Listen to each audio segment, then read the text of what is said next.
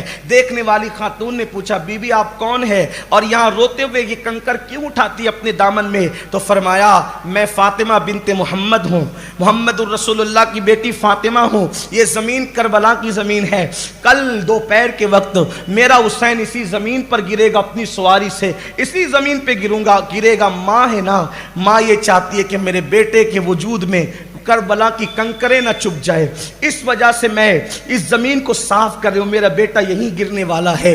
اللہ اکبر۔ صبح ہوئی، اللہ اللہ، صبح کا سورج، وہ خون آشام سورج، کبھی نہ بھلایا جانے والا سورج، کبھی نہ فراموش کیا جانے والا سورج، اللہ اکبر۔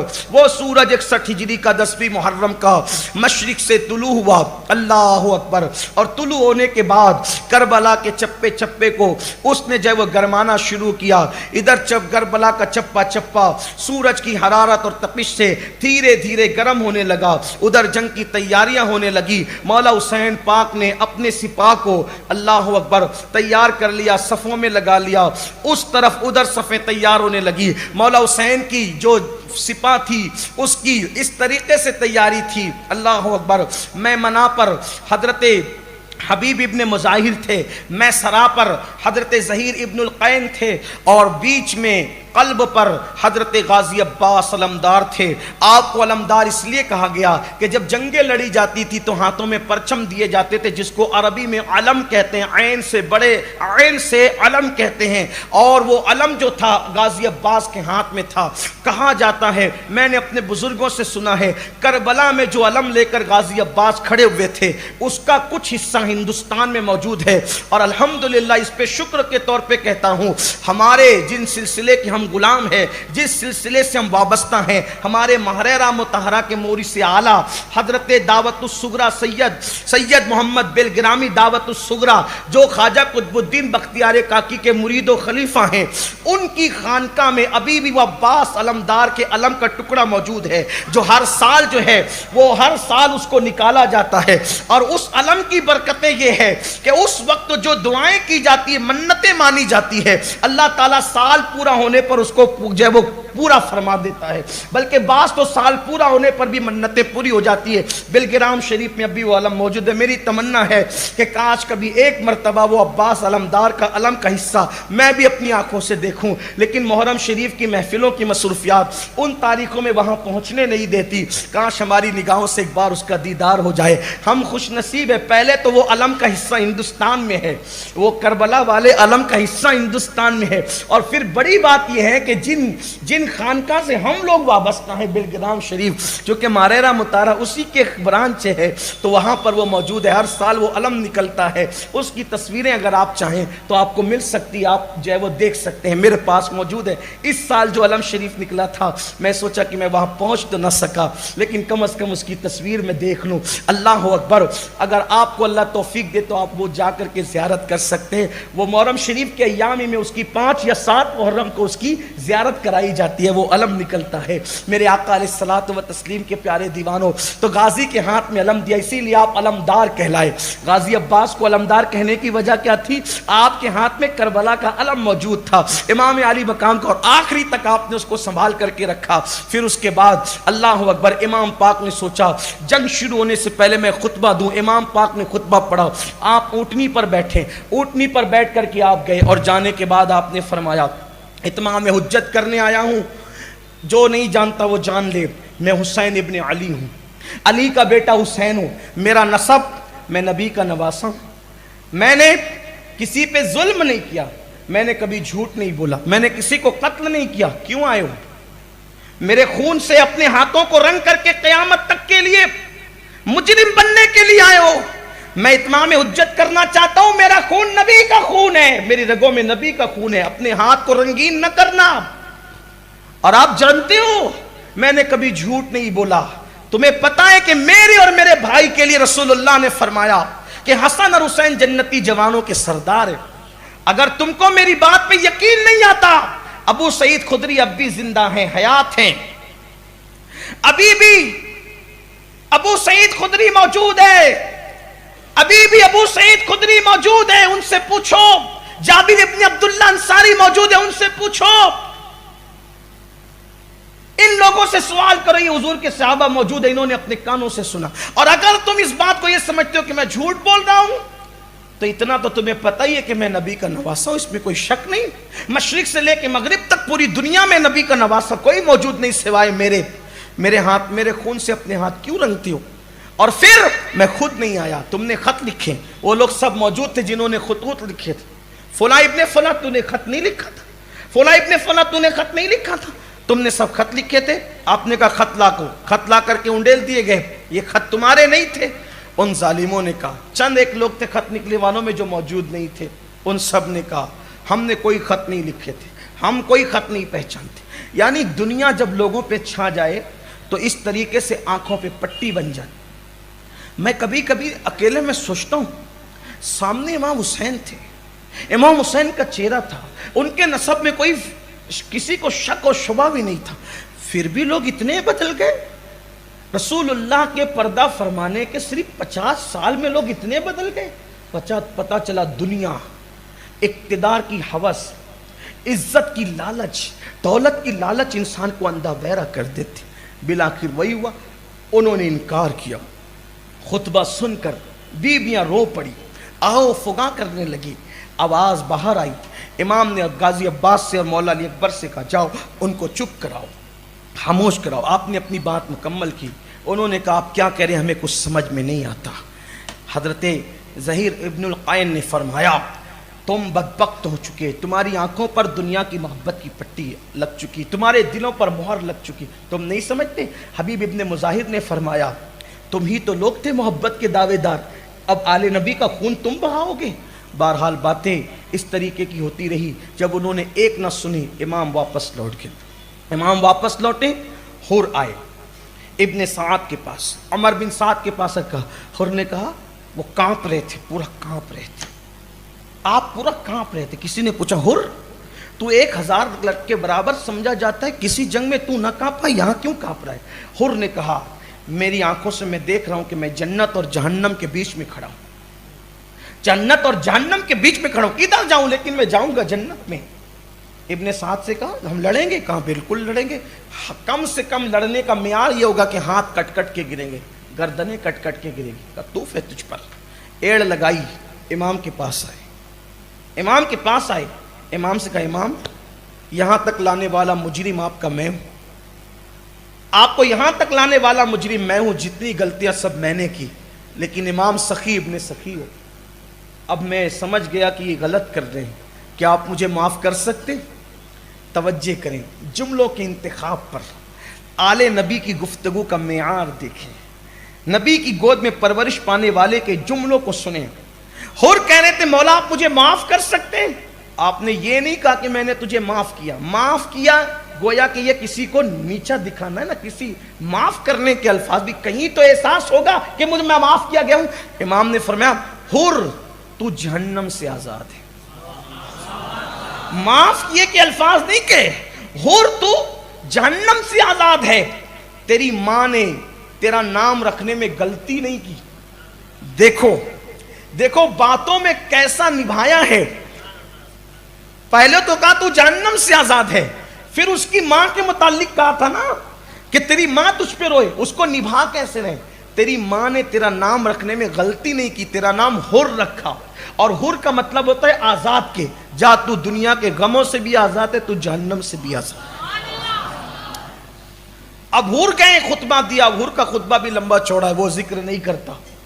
بہرحال پھر جنگ کا آغاز ہوا، جنگ کا آغاز ہوا تو عمر بن سعد نے سب سے پہلے یسار اور سالم، یسار غلام تھا زیاد کا، زیاد کا ذکر سن چکے آپ، اور سالم غلام تھا ابن زیاد کا، پہلے ان دونوں کو بھیجا، اور بھیجنے کے بعد اس نے تیر چلایا، عمر بن سعد نے کہا کہ گواہ رہنا، عبید اللہ ابن زیاد کے پاس گواہی دینا کہ جنگ میں سب سے پہلے تیر میں نے چلایا تھا تاکہ وہ مجھے انعام دے۔ جنگ کا تیر چلا، سالم اور یسار دونوں آئے مقابلے میں، حضرت حبیب ابن مظاہر اور مسلم ابن اوسجہ اسدی یہ دونوں میدان میں جانے لگے. امام نے فرمایا رکو ابھی تم نہ جاؤ. حضرت وہاب جانے لگے, ان کو بھی کہا تم نہ جاؤ. حضرت عبداللہ ابن عمیر کلبی ان کو کہا کہ تم جاؤ. عبداللہ ابن عمیر کلبی یہ کربلا کی شام سے پہلے آئے تھے, 9 محرم کی شام سے پہلے آئے تھے. کیسے آئے تھے؟ آپ کوفہ میں تھے, عبداللہ ابن عمیر کلبی کوفہ میں تھے. کوفہ میں تھے, انہوں نے دیکھا کہ ایک بہت بڑا لشکر جا رہا ہے. وہی لشکر جو لے کر کے چلے تھے, بڑا لشکر جا رہا ہے. آپ نے پوچھا یہ لشکر کہاں جا رہا ہے؟ سوچا اگر جہاد پہ جا رہا ہوگا تو مشرکین سے میں بھی شامل ہو جاؤں گا.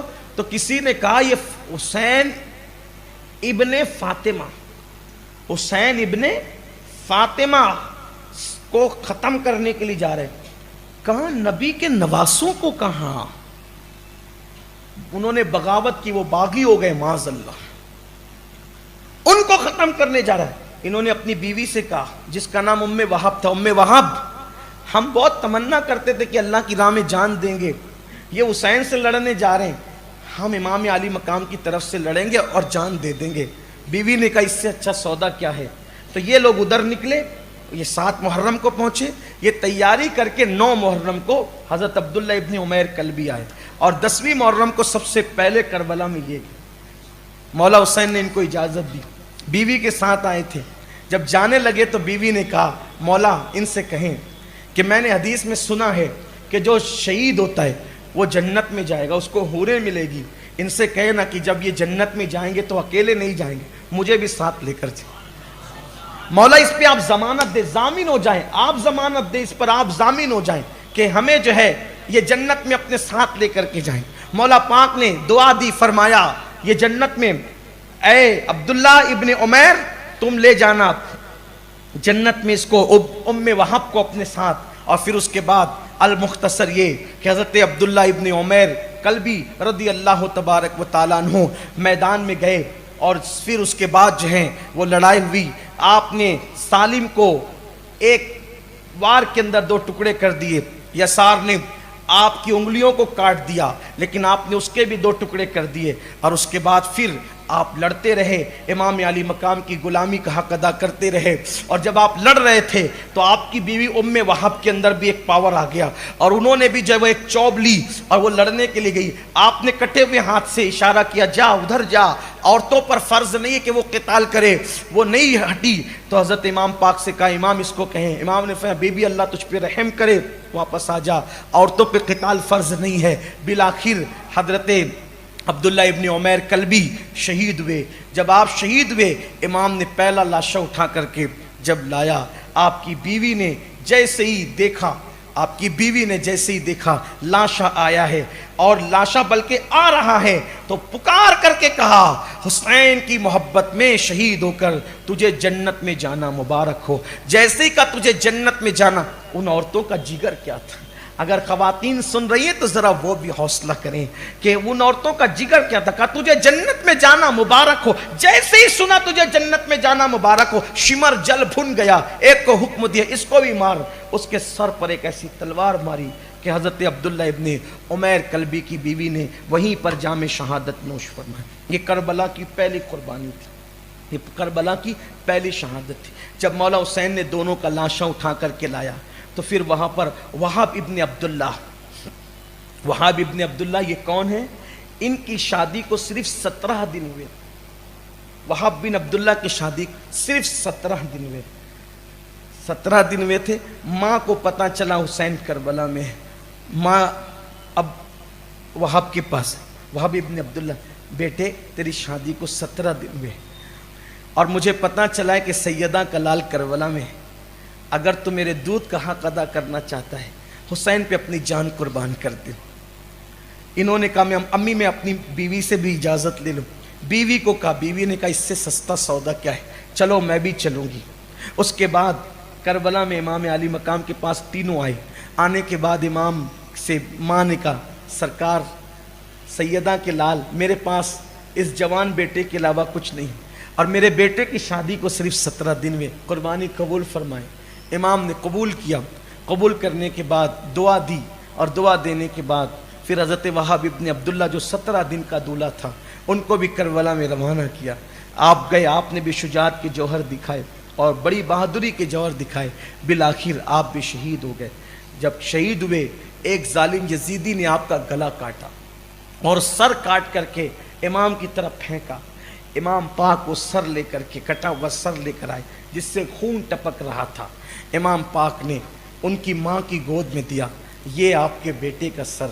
جیسے ہی ماں نے سر لیا اور ماں نے کہا اللہ تجھے جزائے خیر دے، تو نے بی بی فاطمۃ الزہرا کے بیچ ان کی بارگاہ میں مجھے سرخرو کر دیا میرے بیٹے۔ دیکھو ماں کا حوصلہ کیا تھا، دین پہ قربانی دینے والوں نے کیسی قربانی دی، محبت کرنے والوں نے کیسی محبت کی، پیار کرنے والوں نے کیسا پیار کیا، اور پھر وہ سر اٹھا کر کے 17 دن کی دلہن جس کے ہاتھوں کی مہندی بھی نہ چھٹی تھی، 17 دن کی دلہن کی گود میں دیا۔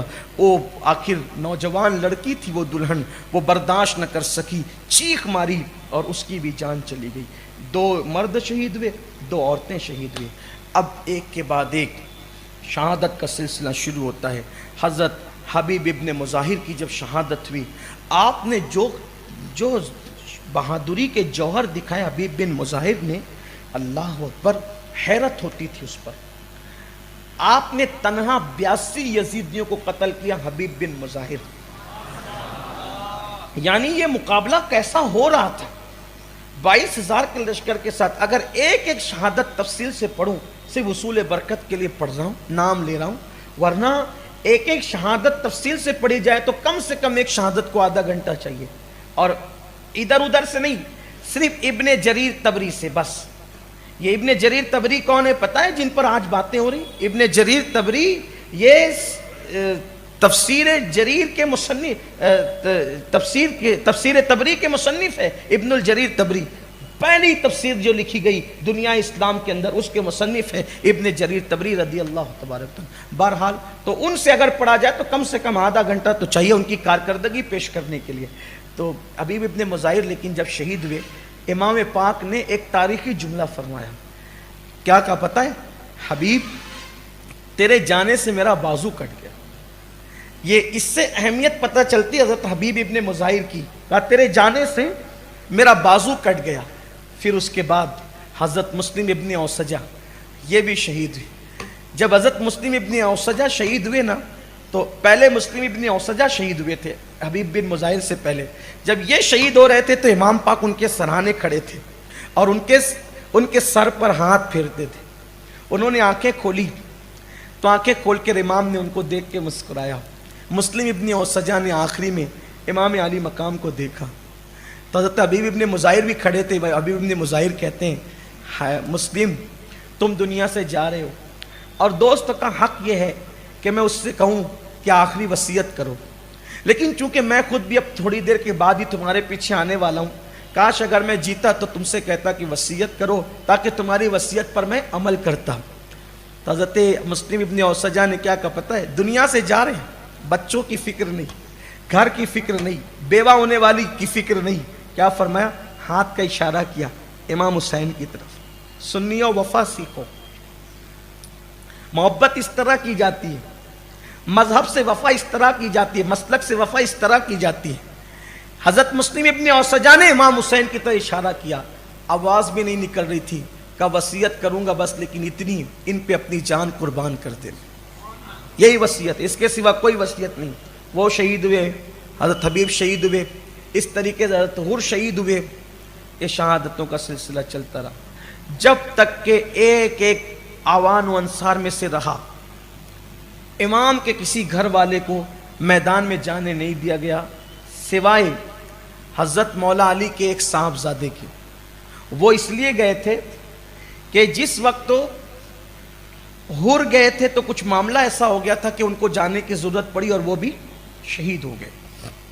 اب اس کے بعد ایک ایک آوان و انصار جب سب شہید ہو گئے، اب بنو ہاشم کے جوان بچے۔ جب بنو ہاشم کے جوان بچے، ان میں سے سب سے پہلے حضرت عبداللہ ابن مسلم جو حضرت مولا علی کے نواسے تھے، مولا علی کے سگے نواسے۔ مولا علی کے سگے نواسے کس اعتبار سے؟ ام بنین کی جو بیٹی تھی وہ حضرت مسلم بن عقیل کے نکاح میں تھی۔ اور یہ مسلم بن عقیل کے بیٹے عبداللہ تھے، اس اعتبار سے یہ عقیل کے پوتے اور مولا علی کے سگے نواسے تھے، امام حسین کی سوتیلی بہن کے بیٹے تھے۔ یہ آئے امام علی مقام سے کہا چچا، اس اعتبار سے کہ یہ مسلم بن عقیل کے بیٹے تھے، میں جانا چاہتا ہوں۔ حضرت عبداللہ بن مسلم، امام نے ان کو دیکھا اور کہا کہ تمہارے باپ کی شہادت کافی ہے، تم نہ جاؤ، تم جاؤ گے تو مجھے برداشت نہیں ہوگا، تمہارا باپ شہید ہو گیا، اتنا کافی ہے۔ انہوں نے کہا میں تو جاؤں گا۔ وہ بھی گئے میدان میں، عبداللہ بن مسلم ابن عقیل، کئی 100 یزیدیوں کو انہوں نے قتل کیا، بالآخر ان کی بھی شہادت ہے۔ یہ شجاعت کی داستان ہے۔ آپ یہ نہ سمجھے کہ وہاں پر وہ گئے اور گاجر مولیوں کی طرح کٹتے رہے، نہیں، آوان و انصار میں سے، اہل بیت میں سے کوئی ایسا نہ تھا جس نے کم سے کم درجنوں کو قتل نہ کیا ہو۔ اس طرح سے بہادری سے جاتے تھے۔ مسلمان جوانوں، اپنے اندر بہادری پیدا کرو۔ ہم تو چوہے سے بھی ڈرتے ہیں، کتے سے بھی ڈرتے ہیں، چھپکلی سے بھی ڈرتے ہیں، حوصلہ پیدا کرو۔ ڈرتے کیوں ہیں؟ آخرت پر یقین نہیں۔ ڈرتے کیوں ہیں؟ اللہ رسول کی وہ محبت نہیں، اللہ رسول کا وہ خوف نہیں۔ جرائم کرتے اس لیے جینے کی تمنا ہے، اگر جرائم نہ کریں تو پھر آخرت کی تمنا دل میں پیدا ہو۔ عبداللہ بن مسلم شہید ہوئے، ان کے بھائی شہید ہوئے، بعد میں حضرت عقیل ابن ابو طالب کے بیٹے ایک کے بعد ایک تقریباً 4 آئے، وہ شہید ہوئے۔ پھر اس کے بعد حضرت امام حسن مجتبیٰ کے مزید 3 بیٹے، حضرت عبداللہ الاکبر ابن امام حسن، محمد ابن امام حسن، اس طریقے سے یہ حضرات ایک کے بعد ایک شہید ہوتے رہے۔ اسی طریقے سے عمر ابن امام حسن، یہ حضرات شہید ہوئے 3۔ پھر اس کے بعد حضرت سیدنا امام قاسم رضی اللہ تعالیٰ عنہ، جو چوتھے بیٹے تھے امام حسن کے۔ امام حسن کے 4 بیٹے کربلا میں تھے، 4 کے 4 شہید ہوئے۔ امام حسن پاک کے 4 کے 4 تینوں بیٹے ایک کے بعد ایک، ان کی بھی شہادت بڑی طویل ہے، لیکن اب اس کا ذکر کا یہاں ٹائم نہیں ہے، جلدی جلدی سے چلتے ہیں۔ امام قاسم آئے۔ امام قاسم کی خصوصیت یہ تھی، امام قاسم پاک کی خصوصیت یہ تھی، ان کی نسبت حضرت سیدہ سکینہ ابن حسین سے طے ہوئی تھی۔ امام قاسم کی نسبت طے ہوئی تھی، لیکن شادی وغیرہ کے جو معاملات بیان کیے جاتے ہیں اس کی کوئی اصل نہیں ہے، ایسے کوئی واقعات نہیں ہے، صرف نسبت طے ہوئی تھی، اسی پر اہل سنت جو ہے وہ اتفاق کرتے ہیں۔ امام قاسم آئے۔ امام قاسم نے کہا چچا، میرے تینوں بھائی شہید ہو گئے، میرے تینوں بھائی شہید ہو گئے، اب میں یہ چاہتا ہوں کہ میں خود جاؤں۔ امام حسن کی نسل 2 بیٹوں سے چلی، ایک زید بن حسن اور ایک حسن مصنع، دونوں سے چلی۔ بعد میں حضرت زید بن حسن کی اولاد کا سلسلہ بھی ختم ہو گیا، اور اب جو امام حسن کی نسل ہے وہ حضرت حسن مصنع کے ذریعے سے جو آج تک جاری، غوث پاک وغیرہ سارے بزرگ یہ حسنی انہی کی نسل سے ہے۔ زید بن حسن جو ہے، ان سے کچھ دور تک نسل چلی، جن میں حضرت داتا علی حجوری ہے۔ یہ داتا صاحب بھی حسنی سید ہے، داتا علی حجوری جو لاہور کے اندر ہے، یہ حسنی سید ہے، لیکن اس طرف سے۔ امام قاسم، لوگ کہتے ہیں حسنی نسل کیسے چلی، میں نے تھوڑی سی وضاحت اس کی کر دی ہے۔ انشاءاللہ کبھی موقع ملے گا تو نسل حسن کا ہم پورا ایک سیشن چلائیں گے اور اس پر تفصیل سے گفتگو کریں گے، امام حسن کی نسل کیسے چلی۔ حضرت امام قاسم آئے۔ امام قاسم آ کر کہتے ہیں چچا اب مجھے جانے دیں، 3 بھائی تو چلے گئے، میں بچا ہوں، جو آئے تھے وہی جائیں۔ امام نے فرمایا نہیں بیٹے، تم نہیں جاؤ گے، تم نے نہیں جانا، میں تمہیں جانے نہیں دوں گا۔ امام قاسم سوچتے سب کو جانے کی اجازت ہے، مجھے جانے کی اجازت نہیں۔ پریشان ہو کر اپنی پھوپھی کے پاس ہے، رونے لگے۔ پھوپھی سیدہ زینب سے کہا آپ اگر کوئی بات کہتی ہے تو انکار نہیں ہوتا، آپ چلے نا، چچا کو منائے نا، ان سے کہیں۔ سیدہ زینب نے جوان بھتیجے کو سینے سے لگایا، رو پڑی، میرے بھائی کی نشانی، کس منہ سے تجھے جانے دیں۔ ایسے میں امام قاسم جو ہے وہ بے چین ہوئے، اور بے چین ہو کر آپ کا ہاتھ اپنے بازو پہ پڑا۔ وہ تعویذ تھا جو امام حسن نے بوقت شہادت آپ کو دیا تھا، کہا تھا بیٹا جب مشکل وقت آئے تو اس وقت اس کو کھولنا۔ امام قاسم کو کبھی مشکل وقت نہیں آیا تھا۔ وجہ کیا تھی؟ وجہ یہ تھی کہ کبھی امام حسین نے امام حسن کی شہادت کے بعد امام حسن کے یتیموں کو احساس ہی نہیں ہونے دیا تھا کہ تم یتیم ہو گئے. اپنے بچوں کی جو ضد پوری کرتے تھے اس سے پہلے بھائی کے بچوں کی ضد پوری کرتے. لیکن جب امام حسین نے کہا میں تجھے کربلا میں جانے نہیں دوں گا، تو اس وقت روتے ہوئے ماں کے پاس امام قاسم نے یہ جملہ کہا تھا، یہ تاریخی جملہ، ماں آج تیرا قاسم یتیم ہو گیا، ماں آج تیرا قاسم یتیم ہو گیا، پھوپھی آج تیرا بھتیجا قاسم یتیم ہو گیا. بیویوں نے رو کے کہا تھا قاسم تو یتیم ہونے کے لیے تجھے 20 سال کا عرصہ بیتا، یتیم ہونے کے لیے معاف کیجیے گا کم و بیش امام قاسم کو یتیم ہونے کے لیے آپ 41 ہجری میں 40 اور 41 ہجری میں تو مولائے کائنات کی شہادت ہوئی، اور مولائے کائنات کی شہادت کے ٹھیک 3 سال کے بعد کم و بیش، اور بعض لوگ کے مطابق تقریباً 10 سال کے بعد امام حسن مجتبیٰ کی شہادت تھی. بعض کہتے ہیں 3 سال اور بعض کہتے ہیں 10 سال، جو بھی ہو میں نے دونوں اقوال پیش کر دیا آپ کے سامنے. تو پہلے ہی شہید ہو گیا تھا، آج سے عرصہ پہلے آج تجھے شہادت کا احساس ہوا. اس وقت امام قاسم کہتے ہیں میں نے جو مانگا میرے چچا نے مجھے دیا، آج میں نے شہادت مانگی چچا نے انکار کیا. میں سوچتا ہوں کہ آج اگر میرا باپ حیات ہوتا تو وہ مجھے اس طرح نہ روکتا. چچا نے آج احساس دلا دیا کہ قاسم یتیم ہو گیا. سب کو اجازت ہے، قاسم کو اجازت نہیں. اسی کشمکش میں امام قاسم کا ہاتھ اپنے بازو پہ پڑا.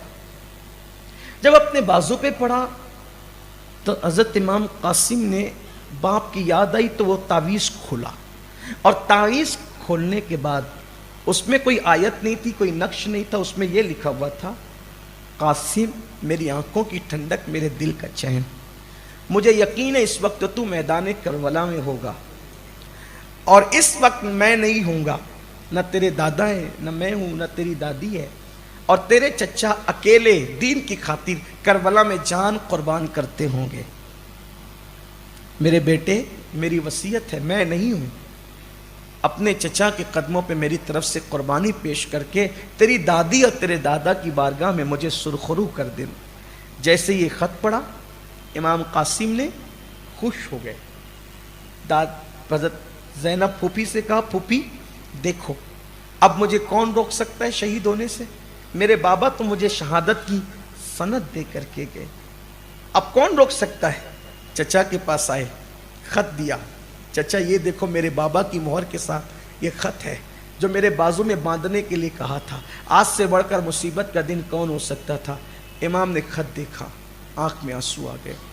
خیال کیا اللہ کیسا بھائی تھا وہ، کیسا بھائی تھا وہ جس نے اپنی نسل کی پرواہ نہ کی اور اپنی اولاد کو میرے قدموں پہ قربان کرنے کی وصیت کر گیا. مولا تیرے محبوب کا فرمان ہے مجاہد کی دعا رد نہیں ہوتی، آج تیرا حسین مجاہد، مسافر کی دعا رد نہیں ہوتی، حسین مسافر ہے. شب جمعہ میں دعا رد نہیں ہوتی، یوم الجمعہ میں دعا رد نہیں ہوتی، شب جمعہ اور یوم الجمعہ کی دعا رد نہیں ہوتی. مولا آج یوم جمعہ بھی ہے، اتنی دعاؤں کی قبولیت کے اسباب جمع ہو رہے ہیں. حسین آج تجھ سے دعا کرتا ہے، مظلوم کی دعا رد نہیں ہوتی، حسین مظلوم بھی ہے. مولا میرے بھائی نے نسل کی پرواہ نہ کی، نسل میرے قدموں پہ قربان کرنے کی وصیت کر گیا. پروردگار میرے بھائی کی نسل قیامت تک قائم رہے، میرے بھائی کی نسل قیامت تک قائم رہے، اور میرے بھائی کا نام زندہ رہے. غیب سے ندا آئی حسین تیری دعا قبول ہے، تیرے بھائی کی نسل میں ایسی اولادیں پیدا کریں گے، ان میں سے ایک ایسا ہوگا جو مرتبہ نبیوں میں تیرے نانا کو دیا وہ مرتبہ ولیوں میں حسن کی اولاد میں کسی کو عطا کر.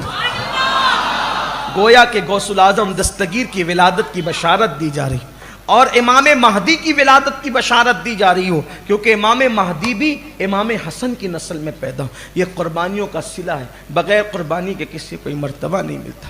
اب مولا حسن پاک کا شہزادہ امام قاسم جب جانے لگے، ماں نے بلا کے کان میں کہا قاسم، لوگ تانا دیتے ہیں کہ تیرے باپ نے صلح اس لیے کی تھی کہ اس کو لڑنا نہیں آتا تھا، تیرے بابا نے صلح اس لیے کی تھی کہ اس کو لڑنا نہیں آتا تھا، جا ثابت کر دے کہ جب تو اتنا شجاع ہے تو تیرا باپ کتنا شجاع ہوگا۔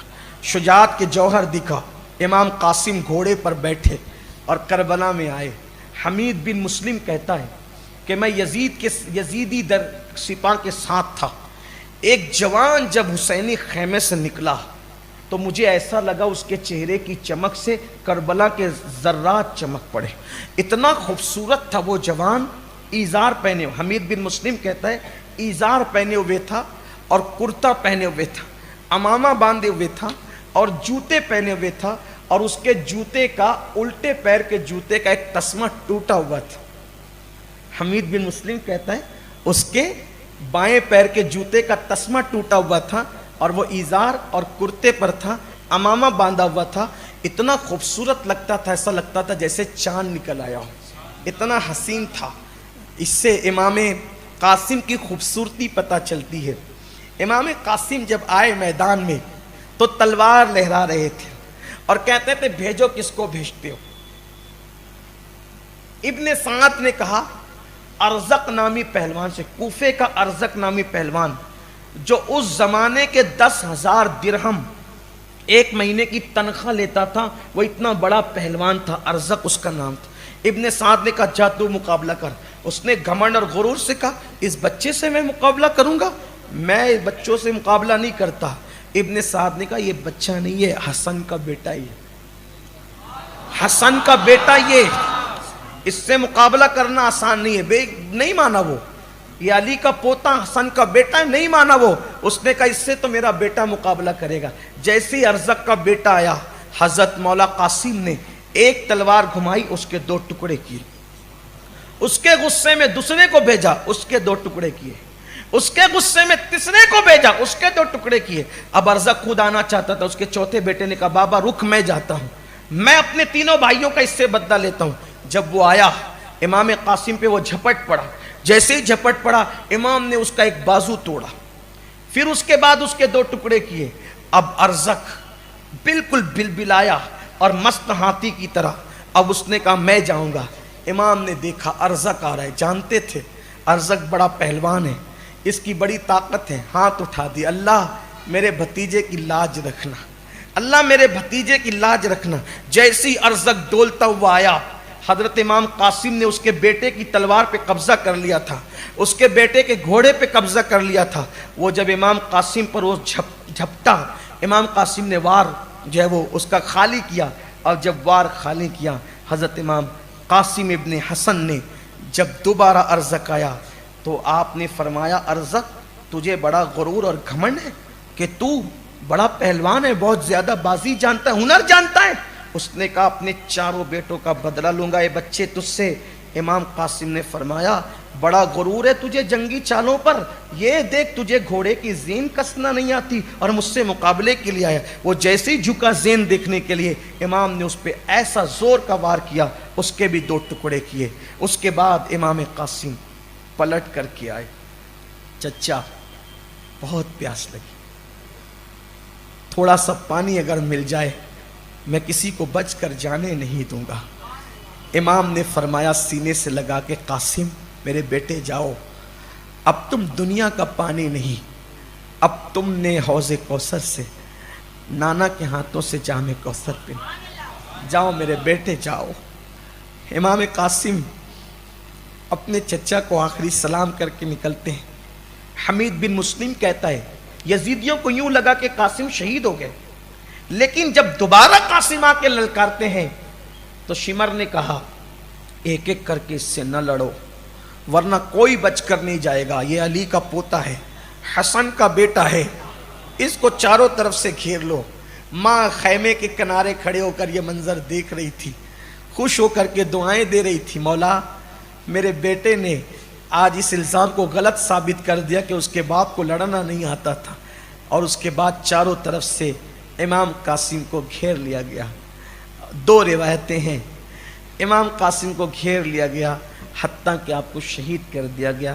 ایک روایت یہ ہے اور دوسری روایت یہ ہے کہ امام قاسم کو جب گرایا گیا تو آپ نے آواز دی میرے چچا میری خبر لیجیے۔ امام دوڑ کر کے آئے، جب دوڑ کر کے آپ تشریف لائے تو ابھی قاسم میں زندگی کی رمق باقی تھی۔ ایک روایت یہ ہے، اپنے دلوں کے اندر جائز مرادیں لے لیں، جائز مراد لے کر کے اس شہادت کو سنیں، امام حسن پاک کی شہادت کو، امام حسن پاک کے بیٹے کی شہادت کو۔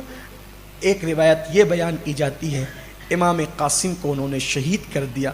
امام قاسم گھوڑے سے گرے، آواز لگائی چچا میری خبر لیجئے۔ جتنے دیر میں امام قاسم کے پاس امام حسین پہنچتے اتنی دیر میں انہوں نے امام قاسم کو شہید کر کے آپ کے لاش پر گھوڑے دوڑائے، اور گھوڑے دوڑا کر کے آپ کے لاشے پر اتنے گھوڑے دوڑائے کہ آپ کا لاشہ جو ہے وہ کچل کچل کر کے چٹا ہو گیا۔ یہ بھی روایت ہے، تاریخ میں آتا ہے امام پاک نے امام قاسم سے ان ظالموں کو ہٹایا تلوار کے بل پہ، اور قاسم کو اٹھایا اور قاسم کو اٹھا کر اپنے سینے سے لگایا۔ البتہ ابن جریر بھی لکھتے ہیں، اس بات کو سب نے لکھا، جب امام قاسم کو اپنے سینے سے لگا کر لاشا اٹھا کر کے لے کر کے جا رہے تھے تو قاسم کا لاشا دب دب کر اتنا پھیل گیا تھا کہ اس وقت قاسم کے پیر جو تھے وہ زمین پر رگڑ رہے تھے۔ امام قاسم گئے اور جانے کے بعد قاسم کی ماں سے کہا لو اللہ نے تمہاری شہادت کو، تمہارے بیٹے کی شہادت کو، تمہاری قربانی کو قبول کر لیا۔ ادھر خیمے میں ہنگامہ مچ گیا امام قاسم کی شہادت سے، کیونکہ قاسم نے قاسم کا لاشا خیمے میں رکھا۔ ایسے میں سیدہ زینب آئی دو شہزادوں کو لے کر، جن کا ایک کا نام عون تھا دوسرے کا نام محمد تھا۔ عون و محمد کو لے کر کے آئی، کہنے لگی بھیا ایک ایک کر کے سب جاتے ہیں، میرے پاس کچھ نہیں، میں عورت ہوں، میں کوئی قربانی بظاہر نہیں دے سکتی، میرے ان دونوں بیٹوں کو اب آپ میدان میں جانے کی اجازت دیں۔ حسین نے کہا بہن کا منہ دیکھ کر اب مزید صدمے نہ دو، بہت صدمے جھیل چکا، آوان و انصار کی لاشیں اٹھا اٹھا کر بہت صدمے جھیل چکا، بھائیوں کی لاشیں اٹھا اٹھا کر بہت صدمے جھیل چکا، بھتیجوں کی لاشیں اٹھا کر اب ان بچوں کی لاشیں بھی میں اٹھاؤں گا۔ دونوں شہزادوں نے کہا ماموں ہم جعفر طیار کے پوتے ہیں، علی کے نواسے ہیں، ہمیں جانے دیا جائے۔ زینب نے کہا بھائی اپنے بیٹے بچا کر فاطمہ کا بیٹا قربان ہوتا ہوا دیکھوں گی تو سیدہ کو منہ کیا دکھاؤں گی؟ آپ نے اپنی بہن کی کوئی لاج ضائع نہ کی، آپ نے لاج رکھی، جو مانگا بہن کو دیا۔ آج بی بی زہرا کی خیرات حسین آج فاطمہ کی خیرات تیری بہن اس طرح مانگتی ہے کہ میری قربانی قبول کر لو، ماں کے پاس مجھے شرمندہ نہ ہونے دو۔ جب حسین نے ماں کا نام سنا دونوں بھانجوں کو دیکھا اور پھر کہا جاؤ اللہ تمہیں اللہ کی امان میں دیتا ہوں، اپنے نانا نانی کے پاس پہنچو اور جنت کے مزے لوٹو۔ دونوں شہزادے جب جا رہے تھے، مورخ نے بہت خوبصورت بات لکھی ہے، زینب جب بیٹوں کو بھیج رہی تھی کربلا میں تو وہ اس وقت علی کی بیٹی ہی تھی، اس وقت وہ علی کی بیٹی تھی، شیر خدا کی بیٹی تھی۔ شیر خدا کی بیٹی کی حیثیت سے دونوں بچوں کو بھیجا، اور جب بچے جنگ کر رہے تھے تو خیمے کے کنارے کھڑے ہو کر کے دیکھ رہی تھی، دعائیں دے رہی تھی۔ دونوں شہزادوں نے عون و محمد نے میدان میں جا کے کہا ہم جعفر طیار کے پوتے ہیں، علی مرتضی فاتح خیبر کے نواسے ہیں، اب ہمارے مقابلے میں کس کو بھیجتے ہو بھیجو۔ اور پھر اس کے بعد حیرت تو یہ تھی، مورخ لکھتا ہے کہ کسی کے آنے کی ہمت نہ تھی جعفر طیار کا نام سن کر اور علی مرتضی کا نام سن کر۔ یہ دونوں شہزادے جو ہے وہ فوج اشقیاء میں گھس گئے اور پھر تلوار ایسے چلائی کہ لوگ اش اش کر اٹھے، بالآخر دونوں طرف سے گھیر لیے گئے اور شہید کر دیے گئے۔ آواز آئی حسین اپنے بھانجوں کی لاشوں کو لے جا۔ امام نے دونوں بھانجوں کی لاشوں کو اٹھایا اور اٹھا کر کے لایا تو کپڑے خون میں لت پت تھے، سر کٹے ہوئے تھے۔ امام پاک نے جب بھانجوں کی لاشوں کو اٹھایا.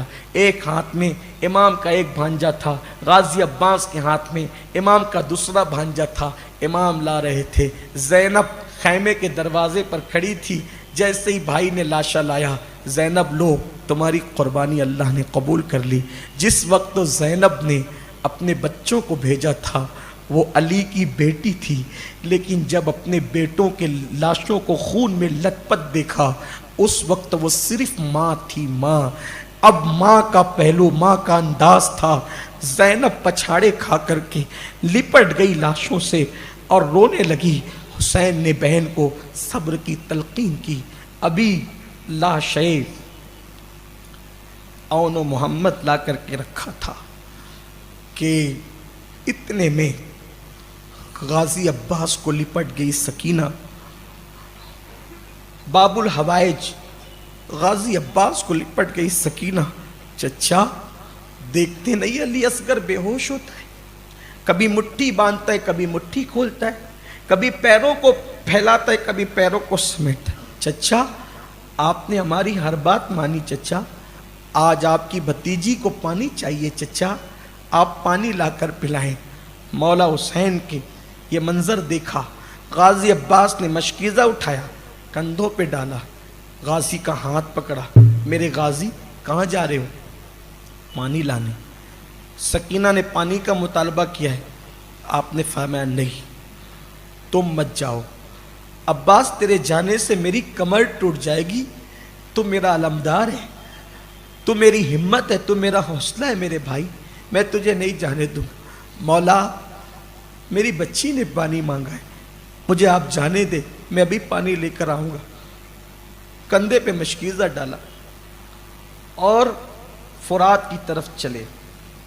یہاں تھوڑی دیر میں غازی کا کچھ تذکرہ کر لوں, اس امید پر غازی کی شہادت پڑھنے سے پہلے ان کا کچھ تذکرہ کر لوں تاکہ پتہ چلے یہ عباس کون. ہم سنی عباس کو اتنا کیوں چاہتے ہیں؟ اس کی وجہ یہ ہے کہ جس وقت سرکار نظمی نے بھی اپنی کتاب میں لکھا, جس وقت بی بی زہرا پاک دنیا سے جا رہی تھی تو دنیا سے جاتے ہوئے آپ نے مولا علی کو وصیت کی تھی, علی میرے بعد تم دوسرا نکاح تو کرو گے, میرے بعد تم دوسرا نکاح کرو گے. مولا کائنات نے سوچا کہ دنیا سے جا رہی ہیں, کئی کتابوں کا اتنے مجموعہ نچوڑ کر پیش کر رہا ہوں, جو جہاں ہیں وہاں دلوں میں جائز مرادیں لیں. باب الحوائج کا ذکر ہو رہا ہے, دعا کریں. 1000 دعاؤں کی دعائیں یہ, تمناؤں کی تمنا یہ, اللہ قیامت تک ہماری نسلوں کو نبی اور آل نبی کا وفادار رکھے اور جنت میں انہی کے پڑوس میں اللہ ہمیں ٹھکانہ عطا فرمائے. آپ نے کہا تھا کہ آپ نکاح تو کرو گے نا. آپ نے سوچا دنیا سے جا رہی, کیا دل دکھاؤں, چپ تھے.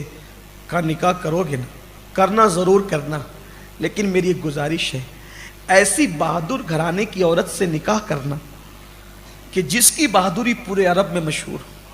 میرے مولا نے کہا تھا آخر بہادر گھرانے سے کیوں نکاح کرنے کی بات کرتی ہو؟ تو کہا کہ اگر بہادر گھرانے کی عورت سے نکاح کرو گے تو اس سے تمہیں بہادر بیٹے پیدا ہوں گے, اور وہ بہادر بیٹے کربلا میں میرے حسین کے کام آئیں گے. اور بی بی زہرا نے دنیا سے جاتے جاتے دعا کی تھی دنیا سے, اللہ میرے بعد علی جب کسی عورت سے نکاح کرے اسے بہادر بیٹے دینا تاکہ وہ کربلا میں میرے حسین کے کام آئے. پھر مولا کائنات نے اپنے بھائی عقیل ابن ابو طالب سے کہا تھا کہ تم نسب کے معاملے میں بڑی مہارت رکھتے ہو, یہ بتاؤ عرب میں سب سے زیادہ بہادر گھرانہ کون ہے؟ تو کہا کہ حزام کا گھرانہ بڑا بہادر ہے, اس کی بیٹی سے نکاح کر لو. اتفاق سے اس خاتون کا نام بھی فاطمہ تھا. اللہ اکبر. جب یہ نکاح میں آئی فاطمہ بنت حزام, فاطمہ بنت حزام یہ حضرت عباس کی ماں ہے, جب نکاح میں آئی تو پہلی رات کو کہا تھا علی میرا نام بھی فاطمہ ہے, حسین اور حسن کی ماں کا نام بھی فاطمہ ہے, مجھے کبھی فاطمہ کہہ کے نہ پکارنا, مجھے کبھی فاطمہ کہہ کے مت پکارنا. جب تم فاطمہ کہو گے حسن حسین اور زینب کلثوم کو اپنی فوت شدہ ماں یاد آئے گی, ان کو یتیمی کا احساس ہوگا، یتیمی کا احساس، اس لیے مجھے فاطمہ مت کہنا، کسی دوسرے نام سے پکارنا۔ تو سیدہ فاطمہ کی دعا کا خیال کرتے ہوئے مولا کائنات نے کہا تھا پھر ہم تمہیں ام البنین کہا کریں گے، یعنی بیٹوں کی ماں، تاکہ تمہیں اللہ بیٹے ہی بیٹے عطا کرے۔ اور پھر اللہ نے ان کو لگاتار 4 بیٹے دیے تھے، جس میں سے غازی عباس تھے۔ عباس سیدہ پاک کی دعاؤں کے نتیجے میں پیدا ہوئے تھے، اور عباس خاص، 3 بھائی تو اور بھی تھے، وہ بھی بڑے عاشق تھے امام حسین کے، لیکن عباس زیادہ عاشق تھے۔ حضرت عباس کی ولادت کا ذکر یوں کیا جاتا ہے، امام حسین 5 شعبان کو پیدا ہوئے اور عباس غازی 4 شعبان کو پیدا ہوئے۔ اور پھر جب غازی پیدا ہوئے عباس، خاص سن لیں آپ، شاید یہ سال بھر بیان نہیں ہوتا، غازی عباس جب پیدا ہوئے اپنے بابا کی سنت پر عمل کرتے ہوئے آنکھیں بند کر کے پیدا ہوئے تھے عباس۔ غازی عباس آنکھیں بند کر کے پیدا ہوئے تھے۔ مولا کائنات نے گود میں لیا، آنکھیں نہیں کھولی۔ امام حسن نے گود میں لیا، آنکھیں نہیں کھولی۔ جب امام حسین نے گود میں لیا، عباس نے آنکھیں کھولی۔ گویا کہ پہلی مرتبہ عباس نے دنیا میں آ کے سب سے پہلے جس کا چہرہ دیکھا وہ چہرہ تھا امام حسین کا چہرہ۔ ابھی آگے شہادت پڑھوں گا تو یہ بھی پتہ چلے گا، پہلے جس کا چہرہ دیکھا وہ حسین تھے، اور آخری میں جس کا چہرہ دیکھا وہ بھی حسین۔ بہت پیار تھا دونوں بھائیوں میں، بہت پیار تھا۔ امام بلکہ ام البنین نے امام حسین کے حوالے کر دیا تھا، تم ہی اس کو پالو، اس کی پرورش تم ہی کرو۔ بہت خوبصورت تھے، اتنے خوبصورت تھے کہ ان کی خوبصورتی کو دیکھ کر کے عرب والے ان کو قمر بنو ہاشم کہتے تھے، خاندان بنو ہاشم کا چاند۔ اتنے خوبصورت تھے، اتنے حسین تھے، اور حسین ہونے کے ساتھ ساتھ ان کی خصوصیت تھی، اونچا قد تھا، بڑا چوڑا جسم تھا۔ اگر گھوڑے کی زین نہ ہو اور پیر نیچے رکھیں تو گھوڑے پہ بیٹھ کر ان کے پیر زمین کو رگڑتے تھے، اتنا اونچا قد اللہ نے دیا تھا، اتنی شان تھی، خوبصورتی وہ، حسن وہ، جمال وہ۔ اور پھر مدینے میں جب تک رہے، مدینہ طیبہ میں، تو غریبوں کو ڈھونڈ ڈھونڈ کے مدد کرتے تھے، یتیموں کی پرورش، بیواؤں کا خیال کرنا، یعنی کہ جو گھر میں آیا اس کو جو ہاتھ میں آیا اٹھا کے دے، بڑے سخی تھے۔ اس لیے لوگ ان کو باب الحوائج کہتے تھے، حاجتوں کے پورا ہونے کا دروازہ۔ یعنی اگر کسی کو کوئی مسئلہ، کوئی مسافر آئے، کوئی مسافر وہ کہے میں پریشان ہوں، لوگ کہتے تھے عباس کیا چلے جاؤ تمہاری مراد پوری ہو جائے، یعنی وہ کسی کو خالی لوٹاتے نہیں تھے۔ اور آج بھی ان کے مزار کی یہ شان ہے، آج بھی ان کے مزار کی یہ شان ہے، ان کے مزار پہ جو چلا جائے، جو مراد مانگے اللہ اس کو عطا کرے۔ باب الحوائج ان کا ذکر میں کر رہا تھا، یہ تھے عباس۔ آپ نے مشکیزہ کندھے پہ رکھا، اور مشکیزہ کندھے پہ رکھ کر کے آپ جو ہے امام علی مقام کو دیکھتے ہیں اور نکلتے ہیں۔ وہاں پر ہزاروں اشقیاء تھے، شقی القلب لوگ، جو فرات پر پہرا لگا کر کے کھڑے تھے۔ غازی وہاں پہنچے، انہیں سمجھانے کی کوشش، نہیں مانے تو تلوار چلائی، اور تلوار چلاتے ہوئے گاجر مولیوں کی طرح کاٹتے ہوئے غازی عباس نے انہیں ہٹایا، گھوڑے سے اترے، پانی سے مشکیزہ بھرا اور کندھے پہ ڈالا۔ پھر خیال آیا کہ تھوڑا پانی میں پی لوں، پانی اٹھایا چلو میں، پینا چاہتے تھے کہ سکینہ اور علی اصغر کی پیاس یاد آ گئی، تو سوچا کہ میں پانی لینے آیا ہوں، پانی پینے نہیں آیا۔ آپ نے پانی چھوڑ دیا کہ آل حسین پیاسی ہو اور میں پانی پی لوں، آپ نے پانی چھوڑ دیا، گھوڑے پہ بیٹھے۔ اب عمر بن سعد کی طرف سے حکم آ گیا تھا، ایک قطرہ پانی خیمہ حسینی میں پہنچنا نہیں چاہیے، اگر وہ پانی پہنچا تم جان بچا کر نہیں جا سکو گے۔ یہ بھوکے پیاسے 3 دن کے ایسا لڑ رہے ہیں، اگر پانی ان کو مل گیا تو کوئی بچ کر کے نہیں جائے گا، تمہاری عورتیں بیوہ ہو جائے گی، تمہارے بچے یتیم ہو جائیں گے، پانی نہیں پہنچنا چاہیے۔ ہزاروں کا لشکر ادھر بھیج دیا گیا، لیکن عباس تھے، وہ غازی عباس لڑتے رہے، اور لڑتے لڑتے کیفیت یہ ہوئی کہ اب ہمت نہیں تھی مقابلے کی، کسی نے ظالم نے کہا اس کا بازو کاٹ دو. ایک ظالم نے حملہ کیا, غازی عباس کا ایک بازو کاٹا. آپ نے جب بازو کٹا تو دوسری طرف مشکیزہ تھاما اور اسی ہاتھ سے آپ لڑتے رہے, ایک ہاتھ سے.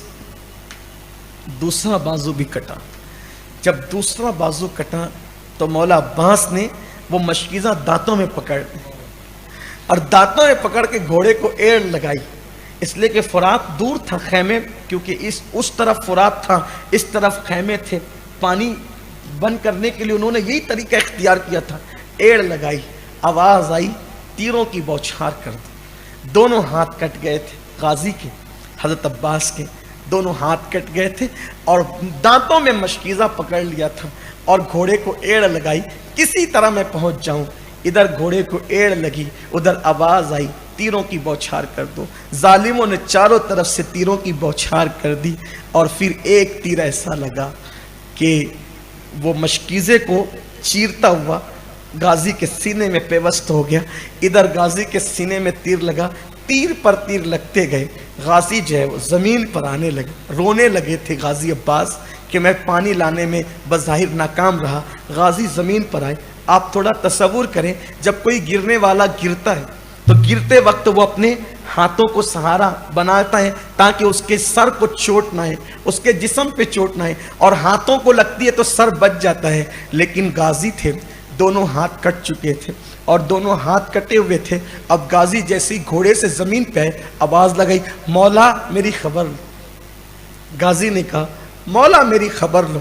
جیسے ہی غازی نے کہا مولا میری خبر لو, گویا کہ میدان کربلا غازی کی آواز سے گونج گیا, مولا میری خبر لو. حسین نے کہا میرے بھیا میں ابھی آیا.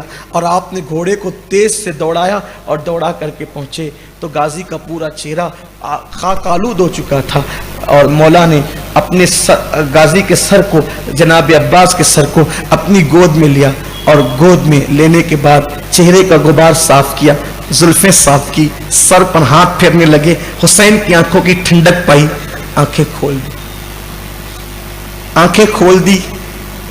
مولا عباس امام حسین کی گود میں تھے. ہائے ہائے, جینا ہو تو ایسا, مرنا ہو تو ایسا. پیدا ہوتے ہی گود میں آئے تھے اور اب بھی حسین کی گود میں تھے. غازی نے آنکھیں کھولی, آنکھیں کھول کے کہا مولا راضی ہیں نا آپ سے؟ عباس نے کہا امام حسین سے مولا آپ راضی ہیں نا مجھ سے؟ امام کی آنکھوں میں آنسو آ گئے. میرے غازی تو نے وفا کا حق ادا کیا, اللہ تجھ جیسا بھائی سب کو عطا کرے. غازی نے کہا مولا ایک آخری وصیت ہے میری, اگر پوری کرو تو آپ کا احسان ہوگا. حسین نے کہا میرے غازی کون سی بات تیری پوری نہ کی جو یہ نہ کروں گا؟ کہا مولا وعدہ کرو اس وصیت کو پورا کرو گے. امام نے کہا کہو کیا وصیت ہے؟ اللہ اکبر. کہا مولا میں دیکھ رہا تھا صبح سے اب تک جو بھی شہید ہوتا تھا آپ اس کے لاشے کو لے کر کے جاتے تھے اور خیمے میں رکھ دیتے تھے. میرے مولا میری گزارش ہے میرا لاشا یہاں سے اٹھا کے نہ لے جانا, خیمے میں مت لے جانا. مولا نے کہا عباس یہ کیسے ہو سکتا ہے کہ میں دشمن کے نرغے میں تیرا لاشا چھوڑ جاؤں گا؟ مولا ہاں وجہ یہ ہے کہ میں سکینہ سے وعدہ کر کے نکلا ہوں کہ سکینہ میں ضرور پانی لاؤں گا. اگر میرا کٹا ہوا لاشا لے جاؤ گے تو سکینہ کا صبر ٹوٹ جائے گا مولا, اور وہ انتظار نہ کر سکے گی. سکینہ کا صبر ٹوٹے گا, وہ بے چین ہو جائے گی. مولا میں چاہتا ہوں میرے لاشے کا جو ہو وہ ہو, لیکن میرا لاشا یہیں چھوڑ جائیں اور سکینہ کو خبر مت ہونے دینا کہ تیرے چچا کی شہادت ہو گئی. جتنی دیر تک مولا میرا لاشا نہ پہنچے گا اتنی دیر تک سکینہ میری آمد کا انتظار کرتی رہے گی, اور جتنی دیر تک انتظار کرتی رہے گی اتنی دیر تک سکینہ کو صبر ہوتا رہے گا کہ میرا چچا آئے گا, میرا چچا آئے گا, میرا چچا آئے گا, اور اس کو صبر اس کا بڑھتا رہے گا. اس لیے آپ میرے لاشے کی پرواہ نہ کریں, مجھے یہی چھوڑ دے مولا. امام عالی مقام کو یہ وصیت کر رہے تھے. امام نے کہا تیری وصیت تو پوری کر دوں گا, لیکن میری بھی ایک خواہش تو پوری کر دے عباس. دنیا سے جاتے جاتے میری بھی ایک تمنا پوری کر دے۔ سر پہ ہاتھ پھیرتے رہے اور کہتے رہے عباس تو نے مجھے کبھی بھائی نہیں کہا، ایک مرتبہ مجھے بھائی کہہ دے، میری تمنا پوری ہو جائے گی۔ عباس نے کہا نہیں مولا، میری ماں آپ کی امی کی کنیز ہے، اگرچہ میرا اور آپ کا باپ ایک ہے لیکن آپ بنت پیغمبر کی اولاد ہے، آپ فاطمہ کے بیٹے، میری ماں آپ کی ماں کی کنیز ہے، میں کنیز زیادہ ہوں، اس لیے آپ کو بھائی کیسے کہوں؟ مولا نے کہا، حسین پاک نے کہا عباس میری خوشی کے لیے ایک بار بھائی کہہ دو۔ اتنی گفتگو میں عباس کی سانسیں اکھڑنے لگی۔ عباس نے حسرت کی آنکھوں سے علی امام حسین کی چہرے کو دیکھا، سانسیں اکھڑ رہی تھی اور مولا حسین کہہ رہے تھے ایک بار بھائی کہہ دے عباس، ایک بار بھائی کہہ دے۔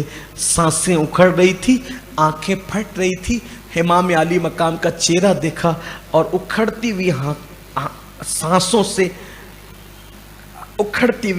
سے ہلکی سی آواز میں کہا بھیا، ہلکی سی آواز میں، تصور کریں آپ کربلا کا، ہلکی سی سانسیں اکھڑ رہی تھی، ہلکی سی آواز میں کہا بھیا، اور اسی بھیا پر عباس کی روح کفس سے انسری سے پرواز کر گئی۔ امام حسین نے کہا عباس تیرے جانے سے میری کمر ٹوٹ گئی، انا للہ و انا الیہ راجعون۔ ہمارا وقت آج زیادہ ہو گیا، انشاءاللہ آگے کی شہادتیں کل پڑھیں گے۔ اللہ تعالی ہماری محفل قبول کر لے، باب الحوائج کے صدقے اللہ ہماری بری تقدیروں کو بھلی کر دے، ہمارے سوئے ہوئے مقدر کو اللہ بیدار کر دے، جتنے بیمار اللہ سب کو شفا عطا کر دے، جتنے بلاؤں میں ڈوبے اللہ سب کی بلائیں دور کر دے، جتنے پریشانیوں میں اللہ سب کی پریشانیاں دور کر دے، جتنے تکلیفوں میں اللہ سب کی تکلیفیں دور کر دے۔ مولا پوری دنیا کے مسلمانوں کو نبی اور آل نبی کا وفادار بنا دے، نبی اور آل نبی کا وفادار بنا دے، صحابہ کے احترام کے ساتھ ہمیں اہل سنت کے سچے عقیدے پر استقامت عطا فرما، ہمیں نمازی بنا، ہمیں پارسا بنا، ہمیں عبادت گزار بنا، ہماری بیٹیوں کی عزتوں کی حفاظت فرما، پوری دنیا میں قوم کی بیٹیوں کی آبرو کی حفاظت فرما۔ یا اللہ جو بے اولاد ہے باب الحوائج غازی عباس کا واسطہ مولا ہر ایک کو نیک صالح اولاد عطا فرما، جن بیٹیوں کو رشتے نہیں اللہ ان بیٹیوں کو اچھے رشتے عطا فرما۔ یا اللہ ہمارے استاذ گرامی اسماعیل یارلوی صاحب علی انہیں شفا عطا فرما، حاجی محی الدین صاحب بیمار انہیں شفا عطا فرما، جتنے بیمار انہیں شفا عطا فرما۔ میرے اللہ میری والدہ بیمار ہے انہیں شفا کاملہ واجلہ عطا۔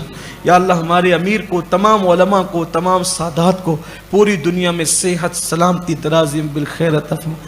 یا اللہ اہل سنت و جماعت کی ترقی کے لیے ہم نے جو منصوبے بنا رکھے اللہ ان منصوبوں کو پائے تکمیل تک پہنچ۔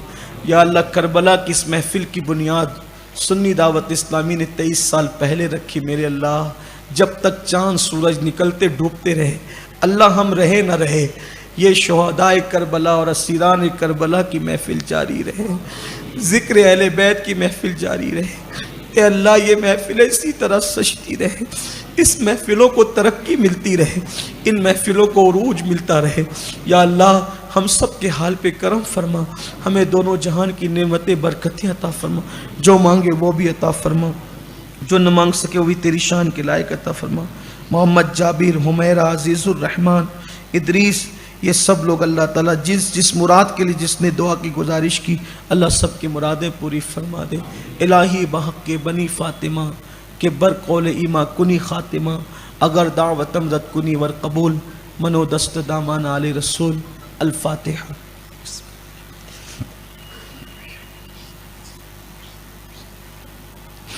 یا اللہ پاک انٹرنیٹ پر بھی پوری دنیا کے اندر لوگ دیکھتے ہیں سنتے ہیں، جو اپنے گھروں میں بیٹھ کر دیکھ اور سن رہے اللہ ان کی بھی مرادیں پوری فرما دے، سب کے اٹھے ہوئے ہاتھوں کی لاج رکھ لے۔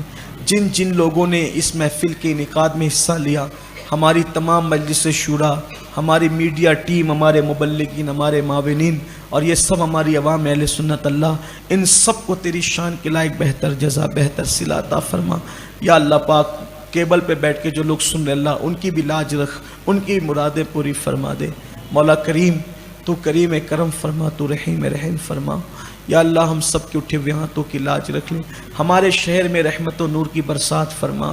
یا اللہ شہر کی مندی کو دور کر دے، ہمارے شہر کو خوشحال فرما دے، پوری دنیا سے کرونا کو ختم کر دے۔ یا اللہ پوری دنیا سے وباؤں کو ختم کر دے۔ 10 دنوں تک جن جن لوگوں نے نیاز شریف کا اہتمام کیا اللہ ان سب کے رزق میں کاروبار میں برکتیں عطا فرما۔ آج جس بندے نے اہتمام کیا ہے نیاز شریف کا اللہ اس کی اور اس کی تمام نسلوں کو نبی اور آل نبی کا وفادار بنا، اور آل نبی کے پڑوس میں اور رسول پاک کے پڑوس میں اس کو اس کی نسلوں کو جنت نصیب فرما، ایمان پر قائم رکھ، ایمان پہ خاتمہ فرما۔ یا ایھا الذین آمنوا صلوا علیہ وسلموا تسلیما۔ اللہم صل علی سیدنا مولانا محمد معدن الجود والکرم وآلہ واصحابہ وبارک وسلم۔ صلاۃ و سلام علیک یا جد الحسن والحسین، یا شہید کربلا، یا دافع کرب و بلا، یا شہید کربلا، یا دافع کرب و بلا، یا شہید کربلا، یا دافع کرب و بلا۔ گل رخا شہزادہ گلگوں قبا امداد کن، امداد کن، امداد کن، از بندگم آزاد کن، در دین دنیا شاد کن، یا غوث اعظم دستگیر بگیردہ بے بلا افتادہ کشتی، ضعیفان و شکستہ رات و پشتی، بھاگ کے خواجہ عثمان ہارون، مدد کن یا معین الدین چشتی، مدد کن یا معین الدین چشتی، مدد کن یا معین الدین چشتی۔ سرورا شاہ کریمہ دستگیرہ اشرفا، حرمت روح پیمبر یک نظر کن سوئے ماں، یک نظر کن سوئے ماں، یک نظر کن سوئے ماں۔ سنیم قادریم نعرہ یا غوث اعظم می زنم، دمزہ شاہ برکت اللہ قطب عالم می زنم۔